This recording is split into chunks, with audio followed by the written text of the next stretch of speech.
Pelaksanaan subsidi bersasar ini tidak patut dilihat sebagai pengurangan subsidi. Dia patut dilihat dari sudut pengurusan yang lebih cekap. Kenapa kita kata bukan pengurangan subsidi? Sebab untuk golongan sasar, subsidi tetap ada, malah 100%. Apa yang kita nak buat ialah subsidi yang kita nak tujukan, bantuan yang nak ditujukan kepada golongan rentang, contohnya rakyat miskin, contohnya B40, malah lapisan bawah itu, kita nak bantuan itu sampai betul-betul kepada golongan sasar. Bukan kepada orang yang kaya, yang mampu, dan bukan kepada warga asing contohnya. Jadi, pelaksanaan subsidi bersasar bukan pengurangan subsidi. Sebab golongan yang sasaran itu tetap akan dapat subsidi. Itu poin nombor satu. Keduanya, kita kata kita nak pengurusan kewangan lebih cekap. Tadi saya kata, kita tengok, bil subsidi kita, kos subsidi kita dah mencecah 81 bilion ringgit tahun ni. Dan dalam kos subsidi itu adalah subsidi petrol, subsidi minyak, subsidi elektrik, subsidi ayam dan telur dan sebagainya. Dan semua subsidi ini, kebanyakan subsidi ini, dia bukan hanya dinikmati oleh rakyat Malaysia. Ada mungkin lebih 3 juta warga asing yang datang ke sini, bekerja di sini. Dia dalam mencari makan di sini. Pelancong yang datang ke sini. Sebenarnya mereka tak bayar cukai. Tapi dia turut menikmati subsidi yang dibayar oleh duit cukai rakyat yang sebenarnya bertujuan untuk bantu orang susah.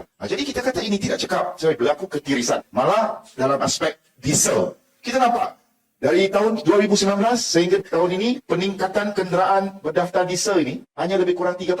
Jumlah kenderaan bertambah 3%. Tapi jumlah penggunaan diesel bertambah 40%. So, kenderaan tambah 3%. Tapi penggunaan bertambah 40%. Maksudnya apa? Maksudnya ada orang tunggu dekat sempadan. Maksudnya ada ketirisan, kebocoran, kecurian. Jadi itulah sebabnya. Kita kata kerajaan terpaksa belanja semakin banyak duit setiap tahun untuk menampung subsidi. Sedangkan wang tersebut boleh disalurkan untuk bantu pesawah, petani, SME, bina sekolah dan sebagainya. Kedua, pengurusan yang lebih cekap. Dan apabila kita kata kita mula dengan diesel, boleh je kerajaan kata kita buat subsidi semua, buat petrol, diesel semua sekali. Tapi kerajaan sedar, dalam kita melaksanakan sistem subsidi bersasar, kita tak nak membebankan rakyat. Jadi kenderaan diesel, kebanyakannya kenderaan komersial. Jadi kalau kenderaan komersial, memang tetap akan dapat subsidi. Satu. Keduanya, kawasan pedalaman di Sabah, Sarawak, selalu memang banyak kita tengok guna kereta diesel.